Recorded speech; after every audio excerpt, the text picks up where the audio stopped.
Yo l'équipe, on se retrouve pour une nouvelle vidéo petite journée avec moi. J'ai eu cette idée parce que je viens de recevoir un petit message. Ce sera un peu style vlog macabre, je pense que j'appellerai ça comme ça aussi. Mais je viens de recevoir un petit message. Je suis sur le petit PC où je fais mes progs. J'ai reçu un message comme quoi je ne dirais pareil pas de nom pour ne pas m'attirer de problème et pour ne cracher sur aucune marque parce que c'est peut-être une erreur de leur part. Lors de mon passage au banc, j'avais sorti 135 chevaux, 140 et évidemment pas assez de NM, je crois qu'on avait sorti 310 Nm. Donc pas assez, clairement pour 185 annoncés et 380 Nm, c'est vraiment pas acceptable. Donc je leur ai envoyé beaucoup de messages comme quoi je voulais me faire rembourser parce qu'en même temps c'est logique. Ils te vendent une carto pour sortir tel chiffre, ok t'as 10 chevaux d'écart et encore je suis gentil, t'as 10 chevaux d'écart, ok, t'as 20 NM d'écart, ok, mais là plus de 40 chevaux et plus de 70 NM, c'est vraiment pas acceptable. Et puis voilà, donc là je viens de recevoir un mail de leur part, enfin un mail, le ticket, parce que j'ai fait un ticket de réclamation sur le site, je viens de recevoir une nouvelle carto. Je ne sais pas dans quoi elle va consister, mais ça fait quand même quelques jours qu'ils sont dessus apparemment. Parce qu'en soi, moi je ne critique pas du tout les fichiers internet, enfin les chip tuning d'internet, parce que ça reste des entreprises qui font également les cartos sur mesure. Demain tu vas, pareil je ne citerai pas de nom, dans quelqu'un qui fait des reprog, par exemple, je ne vise pas eux directement, mais par exemple Shiftech, tu prends leurs concurrents, ou même Shiftech eux-mêmes, à force de faire les cartos, à force de faire les mêmes cartos sur les mêmes voitures, ça devient du générique. En soi, les premières cartos ils l'ont créé eux-mêmes, mais après sur toutes les voitures ils vont mettre les mêmes, ce qui est logique parce que ça reste les mêmes voitures. Demain tu achètes une voiture, une 320D, peu importe les dernières 320D, je sais plus c'est quoi, G80, non G80 c'est... Oh, peut-être. T'achètes une 320D comme ça, la carto de cette 320D ça sera la même que sur l'autre 320D de la même génération. Ça sera les mêmes cartos pour toutes les voitures. Tu n'auras pas du sur-mesure à chaque voiture, ce qui est logique. Donc c'est un peu le même principe pour les reprogrammations sur internet. Donc là je suis sur leur site, je ne dirai pas de nom, c'est pareil. Nous allons hop aller sur mon compte en se connectant, en espérant qu'on sorte les chevaux. Je ne vais pas faire d'autres passages au banc parce que j'en ai ras la casquette comme ils disent.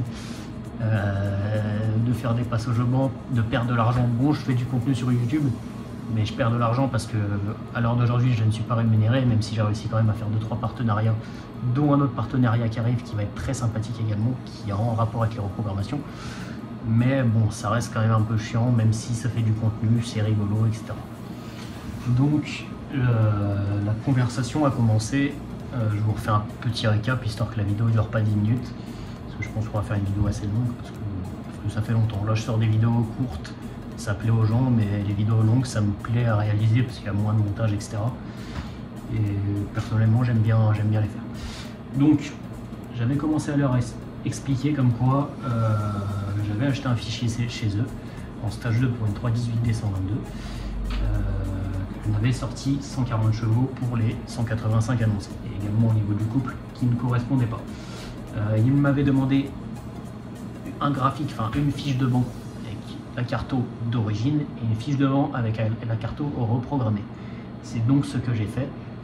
Encore merci à Digiservice, leur professionnalisme on va dire, à Croissy-Beaubourg, je me souviens du nom, parce qu'il faut parler aussi quand ils font du bien. Ils ont fait tellement de passages au banc, ils ont essayé d'injecter leur carto, ils m'ont repassé la voiture d'origine, tout ça pour un prix pas exorbitant du tout. Je ne dirais pareil, pas de tarification parce que personnellement je ne connais pas cette personne, mais mon père la connaît, donc c'est pour ça que j'ai eu 2-3 avantages. Mais bon, ça reste des personnes très aimables et très professionnelles, malgré que Digiservice ça fait des cartos génériques pour le coup. Ils m'ont sorti une carto en 2 minutes, en même temps. Donc voilà, après c'est pas un problème, hein.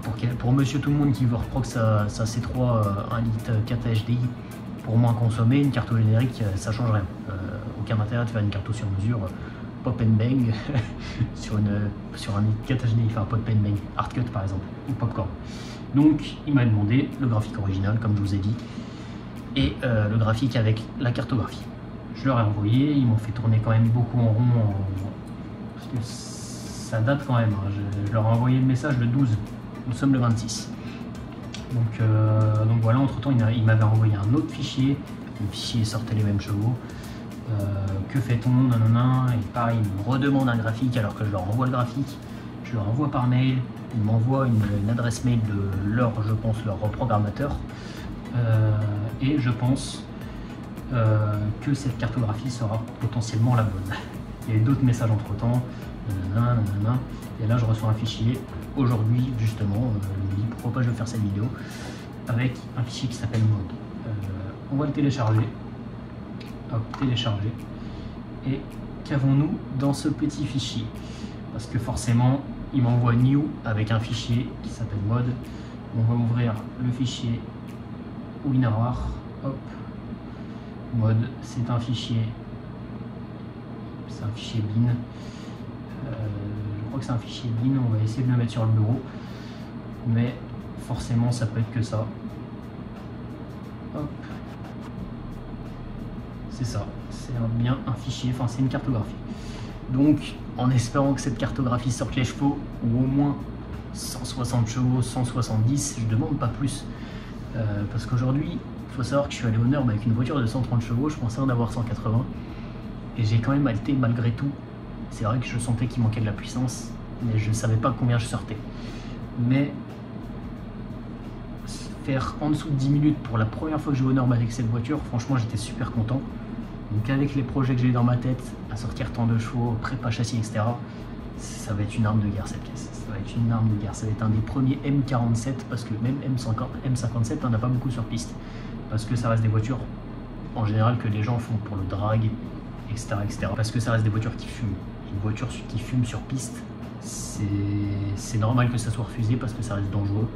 Tu vois un gros nuage de fumée, tu vois plus la piste, manque de visibilité, accident, ainsi de suite. Donc en espérant que ma cartographie, qui va être beaucoup plus poussée, ne fume pas. Enfin en tout cas très peu. Parce que c'est pareil, trop de fumée, c'est pas non plus bon pour la voiture. Tous ceux qui diront une voiture qui ne fume pas, c'est une voiture qui ne marche pas, c'est complètement faux.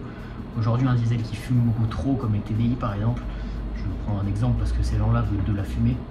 Je ne comprends pas l'intérêt, après chacun son délire. Ça fait beaucoup de température à l'échappement, déjà de 1, mauvaise combustion de 2, et un mauvais mélange. Donc il n'y a rien de bon pour le moteur entre les températures d'huile, les températures liquides de refroidissement dues à cette fumée.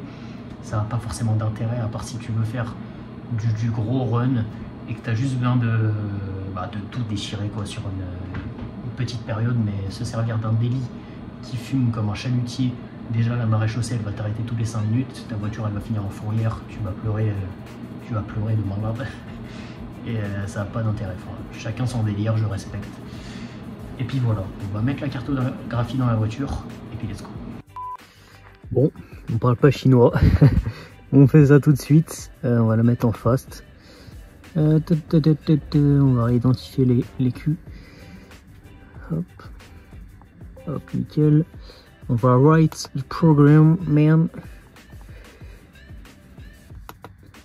Bureau. Mode. Bah oui, checksum. Yeah, buddy. Yeah, buddy. Bon, faut savoir qu'il faut pas vraiment faire ça. Injecter sans maintien de charge, mais bon. On a 12-24. C'est déjà très bien. C'est pas comme si c'était un programme qui mettait, comme vous pouvez le voir, ça va vite. Je le mets en fast, donc c'est pas un programme qui met 30 ans à s'injecter, donc on va dire qu'il n'y a pas de risque quoi. Et surtout éteignez toutes vos lumières si vous voulez faire ça en mode carto parking, vous éteignez tous vos éclairages, tout ça, pour éviter au maximum que la batterie pompe. Comme vous pouvez le voir, on est déjà à 13%, 30%, ça s'injecte bien, donc je vous reprends après. Donc voilà l'équipe, nous y est. Nous y sommes. Hop, checksum controlled. Ce qui est bien avec le MPPS, hop, switch key off. Hop, ok, wait 5 secondes.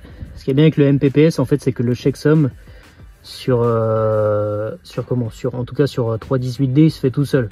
Pas besoin d'aller sur WinOLS, etc. pour faire le checksum.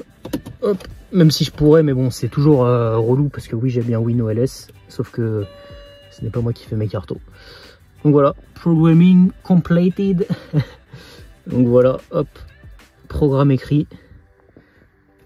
Hop, on va mettre ça off. Hop, on enlève ça. Bon, faut savoir que le MPP, ce qui est bien, c'est que ça coûte pas cher et qu'il fait à peu près toutes les bagnoles. Il fait moins de bagnoles que le caisse, mais par exemple, le caisse ne se connecte pas avec ma BM en fait. Parce que ça reste un caisse clone, c'est pas un vrai caisse. Et je crois qu'il n'y a que les caisses officielles, vraiment que tu payes 2000 balles, qui peuvent se connecter sur les EDC 16C35, enfin, en tout cas les BM comme ça. Bon, c'est un peu du style vlog, hein, donc je vous prends avec moi partout. Hop. Donc de toute façon, je vais démarrer la caisse. S'il y a un gros nuage de fumée, c'est qu'il m'a mis l'injection à fond. Mais bon, on va essayer ça. Pour l'équipe, on est dans l'auto, je l'ai fait chauffer. J'ai fait 2-3 mini axels vu qu'elle était encore à 80 degrés. En deuxième, même en troisième, j'ai l'impression qu'elle a plus de reprises. Après en sous-régime, ça reste la même chose. Après bon, sous-régime, faut pas se fier à ça. Mais j'ai peut-être l'impression qu'elle a un peu plus de reprises. Légèrement. Après, je suis pas persuadé qu'elle fasse 180 chevaux. Mais elle a quand même un peu plus de reprise, donc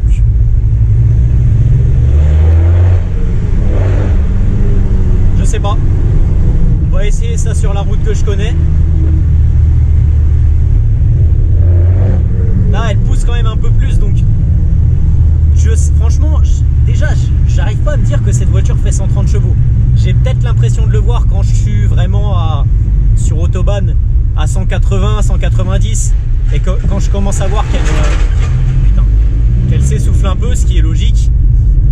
Mais sinon, en Axel, j'arrive pas à me dire que putain, cette voiture fait 130 chevaux, quoi. J'ai essayé des bagnoles de 200 bourrins, 220 bourrins, et j'ai pas la sensation que j'ai avec cette voiture, en fait. C'est ça qui est impressionnant, enfin impressionnant, façon de parler, mais ça reste quand même super bizarre, quoi.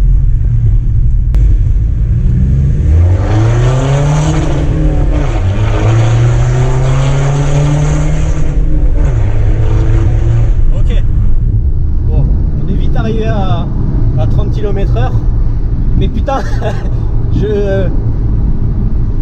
bon, on va voir sur des routes que je connais, mais il y a peut-être quand même 20 chevaux de plus, minimum. J'ai l'impression qu'elle t'emmène déjà beaucoup plus. Et là, c'est pas les températures. Bon, il fait 22 degrés, ça va. Mais il fait pas non plus 15 degrés. On n'est pas en plein ombre. Donc la voiture a pas non plus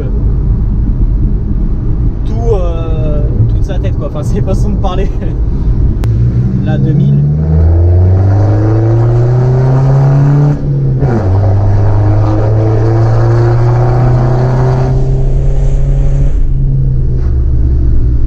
Je sais pas.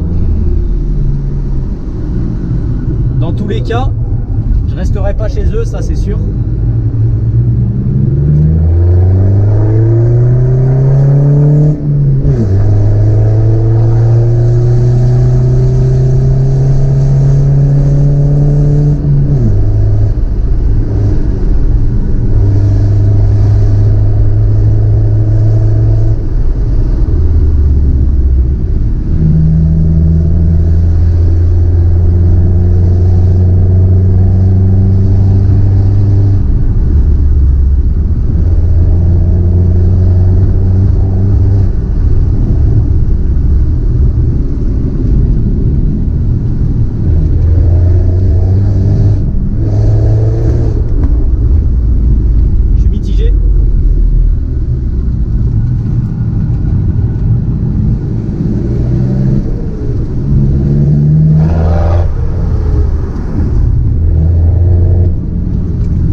saurais pas vous dire. On va essayer de tirer en première, même si bon, c'est pas top pour la caisse.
je pense qu'elle a plus de chevaux.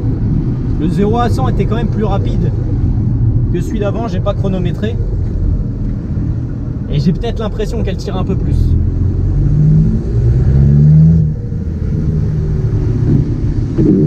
Petite journée avec moi, enfin, petite journée. En vrai, on a fait qu'un truc, hein. Une après-midi avec moi, on va dire. Donc je vous dis à la prochaine pour une prochaine vidéo. Ciao!